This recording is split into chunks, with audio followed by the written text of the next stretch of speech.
18 نوفمبر مش مجرد تاريخ، ده اليوم اللي جمع بين ميلاد نجمين من أهم نجوم جيلهم، أحمد حلمي ومنى زكي.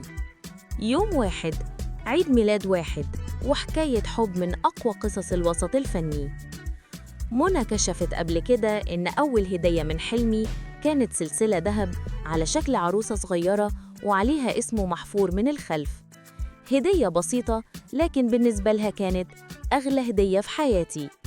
ولما حلمي قال لها لأول مرة بحبك، منى معرفتش ترد، ضحكت وضحكت كتير، وقالت إنها كانت متلخبطة ومكسوفة قدام أصحابها ومش فاكرة ليه ضحكت أصلاً.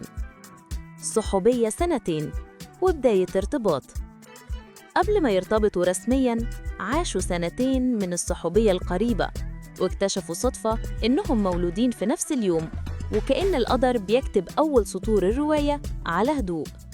منى رجعت بالذاكرة لطفولتها وقالت إنها كانت مليانة لعب وشقاوة، بتلعب كورة مع الولاد، تركب عجلة وتقع عادي، بس كل ده صنع شخصيتها القوية اللي الجمهور بيحبها لحد النهاردة.